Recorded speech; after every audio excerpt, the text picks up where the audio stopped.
салом дӯстон, хати хабарҳои нав дар бораи рафтанҳои дарозабони Краснодар ба Аврупо зиёд гардида буд ки расонаҳои варзишии Россия ҳам дигар дар ин бора рӯзномаву маҷалла ва саҳифаву сарлавҳаҳоро пур карданд. Фабритсио Романо ҳам навишт ки дарозабони Краснодар Матвей Сафонов ба сафи ПСЖ гузариш мекунад. Арзиши трансфер бо ҷамъи иловапулиҳо 20 миллион евроро ташкил дода, дарозабони мунтахаби Россия бояд бо парижиён шартнома то соли 2029 имзо намояд. Дар бораи ин ва дигар хабарҳои охирин аз ҷаҳони футбол ҳар як видеои нави моро тамошо кунед, маълумоти зарурӣ пайдо мекунед. Дӯстон, финалҳои беҳтарин мусобиқаи аврупоӣ наздик меояд ва мо хоҳем фаҳмид ки кадом дастаҳо қаҳрамон мешаванд.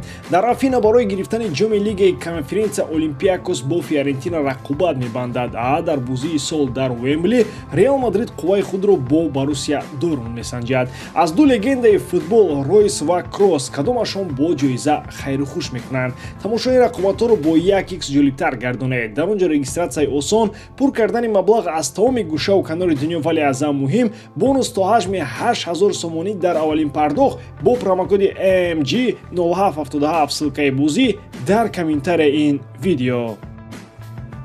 Аввалин хабаре ки дар бораи овозаи гузариши Матвей ба ПСЖ нашр гардид, ин омадани скаутҳои парижӣ ба бозии рафиқона миёни мунтахабҳои Россия Сербия буд. Ба бозиҳои Краснодар бошад, намояндагони тими фаронсавӣ вобаста ба низоми Fan ID омада натавонистанд. Бар замми ин бошгоҳи футболи Краснодар ин мавсим имкони олии қаҳрамоншавиро дар Премер-лигаи Русия аз даст дода буд.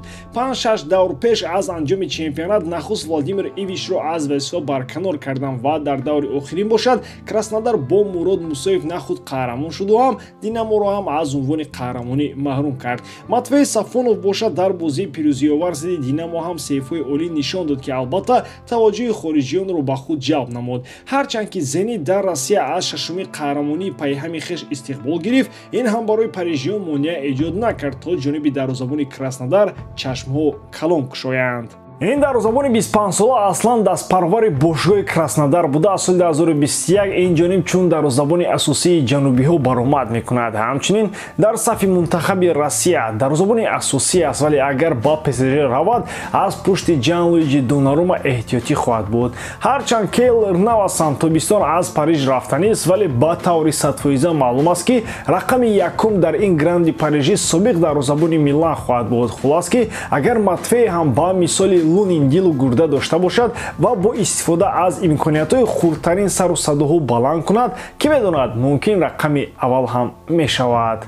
Аз сафи Манчестер Юнайтед бошад, баъди пирӯзӣ дар финали ҷоми Англия зидди Ман-Сити Антони Марсиал чун футболбози озод канор рафт. Аллакай аз моҳи январи соли равон маълум буд ки МЮ бо ҳамлавари фаронсавӣ шартнома тамдид намекунад ва ӯ аллакай ба рафтан ҳам тайёр буд. Тақдири Марсиал дар сафи Девони Сурх ҳанӯз тобистони соли 2023 вақти омадани Расмус Қоилун бар ивази 72 миллион евро аз Аталанта маълум буд.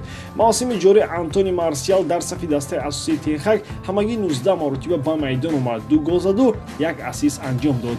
Мавсими гузашта бошад, ин ҳамловарро як замон ба Севилия равон намуданд, вале он ҷо низ ӯ аз худ сару садоҳо баланд карда натавонисту дубора ба Манчестер баргашт. Аслан ин ҳамловари 28 сола ки айни ҳол дар бозор 10 миллион нарх дорад, бо МЮ таърихи хосаи худро дорад.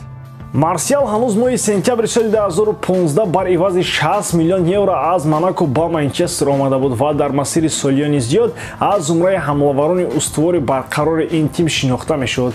Вале солҳои ахир вобаста ба ҷароҳатҳо ва омилҳои дигари оморӣ унвони ҳамловари асосӣ буданашро аз даст дод. Дар умум Марсиал дар сафи МЮ 317 бозӣ гузаронид, 90 гол зад ва 47 маротибаи дигар ирсоли голӣ ба ҳамдастагонаш фиристод. 5 бо ҷоизаи дигаре ки ин форварди фаронсавӣ дар масири ин муддат бо Девони Сурх ба даст дорад, албатта як саҳифаи хосаи таърихиро дар маснади варзишиаш ташкил медиҳанд. Акнун ки фурсати рафтани ӯ ва вақти дурахшиши дигарон фаро расид, собиқ ҳамловари мунтахаби Фаронса метавонад муборизаҳоро дар самти дигар идома диҳад. дар дастаи Челси бошад баъди рафтани Маурисио Почеттино агар як замон гапу хабар атрофи омадани хави ба Стенфорд Бридж зиёд мерафт, акнун гапу чап ба пурагӣ дигар шуд. Хави ба хаёлам ба Челси намеояд ва вохӯрия миёни Тод Боули ва хави дигар намешавад. Зеро чанде пеш сармураббии Лестер Сити худ нияти тамрин додани Челсиро карда буд. Аз ин рӯ ин навбат гуфта мешавад ки сармураббии нави Челси Энцо Мареска мешавад ва шартномааш бо кабудҳо то тобистони соли 2028 хоҳад буд. Лестер Сити бошад аз гузариши мураббиаш ба Челси пеш аз 10 миллион евро ҷубронпулӣ ба даст меорад. Ин ҳам мураббие буд ки новобаста аз гурехтани як қатор бозингарони асосии Лестер вақти рафтанаш ба чемпионшип дигарбора дастаро бо варди ба Премер-лигаи Англия овард, вале гурехтани ӯ аз даста ба самти дастаи пулдор дар марҳилаи нави рақобатҳои даставӣ рух дод. Акнун Мареска қарор кардааст ки дар Премер-лигаи Англия бояд бо дастаи қавитар баромад кунад. Ин ҳам ба як гуфте Челси мебошад ки дар ин бора худи Фабрицио Романо хабар медиҳад. Ин мутахассис қаблан дар Манчестер Сити дар истоди Пеп Гвардиола кор карда ӯ ба як гуфте мураббии омодаи кор дар грандҳои футболӣ аст. Аслан дастааш Лестер Сити дар чемпионшип бозии барқарор ва аз ҷиҳати пирӯзиҳо бераҳмона нишон дод ва бо ишғоли зинаи аввал миёни 24 дастаи иштирокчии дигарбора ба элитаи футболи англисӣ баргашт. Аз як ҷониб агар Лестер бо ин дастовар дигарбора аз худ сару садоҳо баланд кард, аз ҷониби дигар Энсо Мареска муддаии буданашро ба рекорд дар дастои чун Челси нишон дод, вале ба хаёлам барои грандҳои чун Челси овардани мураббие чун хави зарур аст. Шартнома бастан бо мураббиёни Поттермонанд чун Мареска метавонад бар зарари кор бошад. дар ҳоле ки Челси намедонад аз миёни хави ва Мареска киро интихоб кунад, Роналду фақат рекордҳоро мешканад. Криш бори миллионум рекордгузорӣ кард ва дигарбора шомили саҳифаҳои таърих шуд. Ҳарчанд ки ин мардаки мағрурро бо баҳонаҳои ҷанҷолҳо бо Тенхаг аз Еврофутбол берун кардан ва мехостанд ӯ ба фаромӯшӣ равад, вале ҳамаи кор баръакс шуд.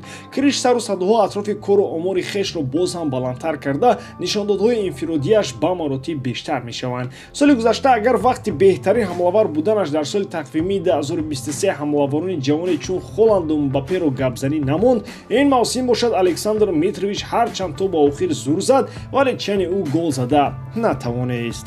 ҳамин тариқ Роналду нахустин беҳтарин нишонзан дар 4 кишвар гардид. 3 маротиба дар сафи Реал, 1 маротибагӣ дар дастаи МЮ, Юве ва Ал-Наср. Ин нишондоди рекордӣ ва таърихӣ дар синни 39 солагӣ барои садҳо футболбозани касбии дигар ҳатто дар хаёлу хоб ҳам рост намеояд. 44 голу 13 асти Крис Роналду дар 44 бозии ин мавсим дар сафи Ал-Наср албатта оморе буд ки новобаста аз қаҳрамонии ношикасти Ал-Ҳилол дар Пролигаи Саудиён равшантару пуровозатарин аст. Аз ин рӯ интизор шудан мумкин аст ки мо дар оянда низ шоҳиди рекордзаниҳои Роналду дар биёбон мешавем.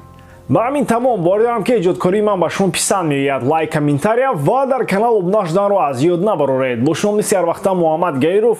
хай бародарон, дар паноҳи Аллоҳ.